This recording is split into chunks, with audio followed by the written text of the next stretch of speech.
રામ રામ મિત્રો, સ્વાગત છે તમારું આદિરાષ્ટ્ર ભારત ચેનલ પર। આશા રાખું છું બધા મજામાં જ હશો। મિત્રો, આજે ઘણા દિવસો પછી ફરીવાર તમારી માટે લઈને આવી ગયો છું મહાભારત એટલે જેવું બન્યું હતું તેવું જ, કોઈ પણ ભેળસેળ વગરનું। તો જલ્દીથી તમે બધા ચેનલને સબસ્ક્રાઇબ કરી લેજો અને વિડીયોને લાઇક કરવાનું ભૂલતા નહીં। આ પહેલાના એપિસોડ તમે ના સાંભળ્યા હોય તો આ ચેનલના પ્લેલિસ્ટમાં જઈને સાંભળી લેજો, તો જ તમને આ એપિસોડ સમજવામાં મજા આવશે। તો ચાલો મિત્રો, તમારો વધારે સમય ન લેતા હું શ્રી મહાભારતના અધ્યાય 85ના શ્રી ગણેશ કરું છું। અધ્યાય 85। અષ્ટક બોલ્યા, હે નિષ્પાપ, તમે ઈચ્છિત રૂપ ધારણ કરી અયુત એટલે કે 10,000 વર્ષ નંદનવનમાં રહ્યા હતા, તો પછી તેનો ત્યાગ કરીને શા માટે પૃથ્વી ઉપર ઉતરી આવ્યા છો?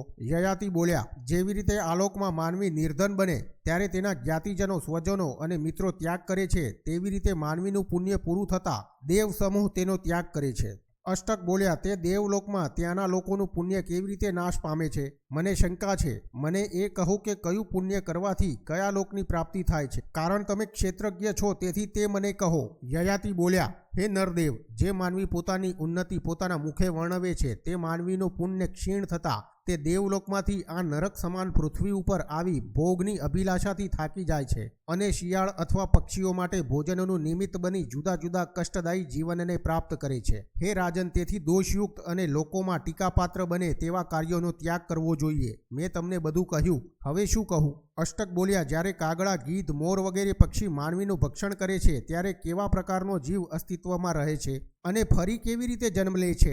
રૌરવ અને વૈતરણી વગેરે નરક પ્રસિદ્ધ છે, તે સિવાય ભૌમ નરક શું છે? આ બધું સાંભળવા ઈચ્છું છું। યયાતિ બોલ્યા, જ્યારે દેહ પડે છે ત્યારે ફરી નૈમિત્તિક કર્મ વડે માતાના ગર્ભમાં પોષણ પામી દેહ પ્રાપ્ત કરી તે જન્મ લે છે અને લોકોને પ્રત્યક્ષ થાય તેમ વર્તન કરે છે, ફરીવાર ભૌમલોકમાં જન્મ લે છે। પુનર્જન્મની આ અવસ્થા જ ભૌમ નરક છે, કેમ કે એમાં વૃથા વ્યતીત થયા વર્ષોનું જ એને અજ્ઞાન હોય છે। કોઈ જીવ પોતે કરેલા કર્મથી થોડો સમય સ્વર્ગમાં ભોગવી સ્વર્ગથી પાછા ફરતા અંતરિક્ષમાં 60 અથવા 80,000 વર્ષ કષ્ટ ભોગવે છે અને પછી પાછા ફરેલા તેમને મોટા દાંતવાળા ભયાનક હાથી, ભેંસ તથા રાક્ષસ મારે છે। અષ્ટક બોલ્યા, જે લોકો પાપને કારણે સ્વર્ગથી ચ્યુત થાય છે અને કરડતા ભૌમ રાક્ષસથી તેમની હિંસા થતા તે કેવા બને છે? કેવી ઇન્દ્રિયોથી યુક્ત બને છે અને કેવો જન્મ પ્રાપ્ત કરે છે? યયાતિ બોલ્યા, સૂક્ષ્મ શરીરથી આવૃત જીવ જળયુક્ત શરીર ધારણ કરી વીર્યનું સ્વરૂપ પ્રાપ્ત કરે છે। પુરુષનું વીર્ય સ્ત્રીના બીજ સાથે મળીને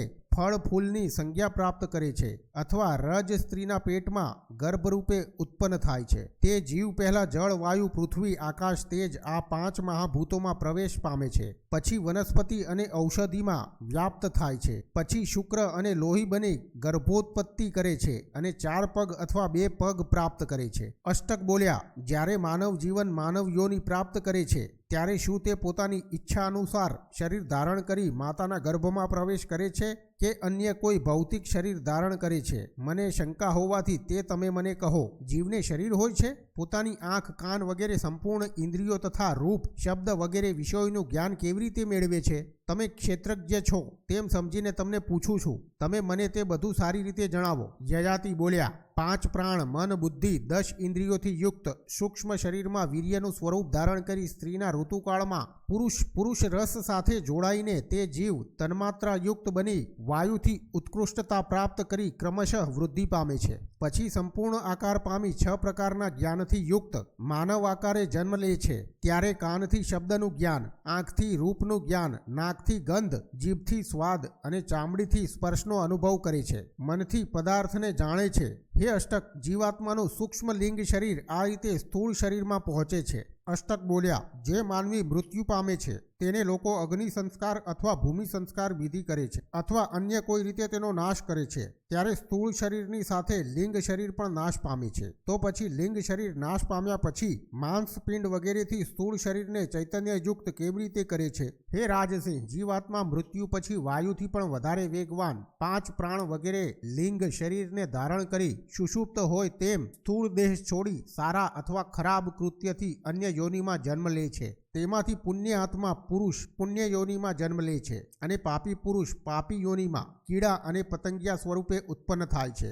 આનાથી વધારે કાંઈ કહેવાની મારી ઈચ્છા નથી. હે રાજસિંહ, આ રીતે 6 પગવાળા, 4 પગવાળા, 2 પગવાળા વગેરે જીવ ગર્ભમાંથી આવિર્ભાવ પામે છે. મેં તમને બધું કહ્યું, હવે કહો તમે શું પૂછવા ઈચ્છો છો? અષ્ટક બોલ્યા, હે તાત, તપ અને વિદ્યા આ બંનેમાંથી શેના દ્વારા માનવી શ્રેષ્ઠ લોક પ્રાપ્ત કરે છે અને જે રીતે ઉત્તમ લોક પ્રાપ્ત કરે છે તે વિશે બધું કહો. યયાતિ બોલ્યા, તે તપ, દાન, શમ, દમ, લજ્જા, રુજુતા અને પ્રાણી માત્ર ઉપર કૃપા, સ્વર્ગલોકના આ 7 મહાદ્વારો, તમસથી અભિભૂત અહંકારી માનવીમાં નાશ પામે છે તેમ સજ્જનો કહે છે. જે લોકો વિદ્યા પ્રાપ્ત કર્યા પછી હું પોતે વિદ્વાન છું તેવા અહંકારવાળા હોય છે, તેમની વિદ્યા અને યશ નાશ પામે છે. તેમનું જ્ઞાન તેમને ફળ આપતું નથી અને તેને ઉત્તમ ગતિ પ્રાપ્ત થતી નથી. અગ્નિહોત્ર, મૌન, અધ્યયન, યજ્ઞ આ ચારેય પ્રકારના શુભ કર્મ કરનાર તો છે, પરંતુ અહંકારથી યુક્ત બની જે તેનું આચરણ કરે છે તે અયોગ્ય રીતે થયું હોવાથી ભયકારક છે. માનવી સન્માનપાત્ર બનવાથી આનંદ પ્રાપ્ત ન કરે